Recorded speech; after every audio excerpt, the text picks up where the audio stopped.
बुलढाण्यातील धाडमध्ये गावगुंडांची पत्रकारास ठार मारण्याची धमकी, पत्रकार हल्ला विरोधी कायद्यान्वये गुन्हा दाखल, सराईत गुन्हेगार आरोपी फरार। बुलढाण्यात ओठांवर मिसरूडही न फुटलेले काही टवाळखोर सुपारी दादा बनू पाहत आहे। काही दिवसांपूर्वी बुलढाणा तालुक्यातील धाडमध्ये भारतीय सैन्य दलाच्या जवानाला मारहाण केल्याची सुपारी वाजवणाऱ्या गावगुंडांनी छत्रपती शिवाजी महाराज चौकात तलवारीने केक कापून दहशत माजवण्याचा प्रयत्न केला। मोहिते यांनी ही बातमी वृत्तांकन करून प्रकाशित केल्यामुळे 8-10 दिवसांनी मध्यरात्री पत्रकार वैभव मोहिते यांच्या घरासमोर जाऊन त्यांना जीवाने ठार मारण्याची धमकी दिल्याची घटना 20 सप्टेंबरच्या मध्यरात्री 12:15 वाजता दरम्यान धाड येथे घडली आहे। या प्रकरणी धाड पोलिसांनी 3 आरोपींविरुद्ध पत्रकार संरक्षण कायद्या अन्वये विविध कलमान्वये गुन्हा दाखल केला आहे। दिवसेंदिवस दहशत माजवणाऱ्या घटनांना अंजाम देणाऱ्या आरोपींवर कठोर कारवाईची मागणी पत्रकार वैभव मोहिते यांनी केली, तर फरार आरोपींना तात्काळ अटक करावी, अन्यथा पत्रकार संघटनांची मदत घेऊ असेही मोहिते यांनी सांगितले आहे। गेल्या काही दिवसांपासून तालुक्यातील धाड व परिसरातील राष्ट्रीय सलोखा बिघडवून कायदा व सुव्यवस्था धोक्यात आणण्याचा प्रयत्न सुरू आहे, तर दुसरीकडे काहींच्या डोक्यात भाईगिरीचे भूत घुसले आहेत। चमकोगिरीच्या नादात काही टवाळखोरांनी धाडमध्ये नंगा नाच चालवला आहे। सोशल माध्यमांवर हातात धारदार शस्त्र असलेली फोटो अपलोड करणे, गावखेड्यांच्या लोकांशी विनाकारण वाद करून मारहाण करणे, सार्वजनिक ठिकाणी धारदार तलवारीने केक कापून दहशत माजवण्यासह कायदा व सुव्यवस्थेला बाधा पोहोचवू पाहणाऱ्या अनेक घटना घडत असतानाच नुकतेच शस्त्र बाळगल्याप्रकरणी गुन्हा दाखल झालेल्या अक्षय जीवनलाल विलंगे, रोशन गणेश शिंदे व शिवप्रसाद संजय गुजर या टवाळखोरांनी 19 सप्टेंबरच्या मध्यरात्री 12:15 वाजताच्या दरम्यान दैनिक पुण्यनगरीचे उपसंपादक वैभव मोहिते यांच्या घरासमोर जाऊन "तू घराबाहेर ये" असे म्हणत अश्लील शिवीगाळ केली। मोहिते यांनी घराचा दरवाजा उघडून शिवीगाळ का करता विचारले असता अक्षय बिलंगे याने "तू आमच्या विरुद्ध पेपरमध्ये बातम्या का छापतोस?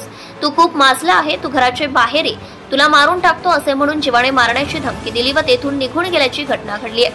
या प्रकरणी वैभव मोहिते यांनी धाड पोलिसात दिलेल्या फिर्यादीवरून पोलिसांनी उपरोक्त आरोपींविरुद्ध भारतीय न्याय संहितेचे कलम 296, 351(1), 351(3), 3(5) सह महाराष्ट्र प्रसार माध्यम व्यक्ती हिंसाचार प्रतिबंध कायदा 2017 चे कलम 4 अन्वये गुन्हा दाखल केला आहे। गुन्ह्याचा पुढील तपास ठाणेदार नरेंद्र पेंदोर यांच्या मार्गदर्शनात पोलीस उपनिरीक्षक परमेश्वर केंद्रे हे करीत आहेत। मी वैभव मोहिते बुलढाणा येथील एका वृत्तपत्रात उपसंपादक म्हणून काम करतो। गेल्या 8-10 दिवसांपूर्वी धाड येथे तलवारीने केक कापल्याचा एक प्रकार घडला होता। या प्रकाराच्या संदर्भात मी वृत्तांकन करून माझ्या वृत्तपत्रात बातमी प्रकाशित केली। त्या बातमी प्रकाशित केल्यामुळे चिडलेल्या गावातील काही गावगुंडांनी हातात शस्त्र घेऊन 19 सप्टेंबरच्या रात्री 2:15 वाजता माझ्या घरावरती हल्ला करण्याचा प्रयत्न केला। मला अश्लील शिवीगाळ करून जीवाने ठार मारण्याची धमकी दिली। या संदर्भात मी धाड पोलीस स्टेशनला फिर्याद दिली असून पोलिसांनी पत्रकार संरक्षण कायद्यान्वये गुन्हा दाखल केला आहे।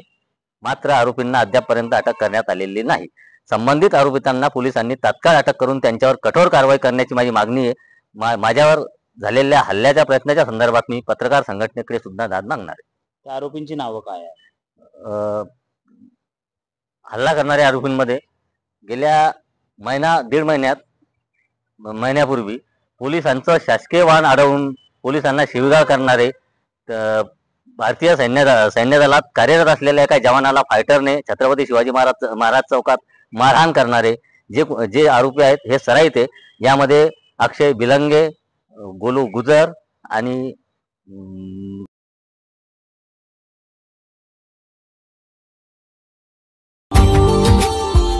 Subscribe now and press the bell icon. Never miss an update.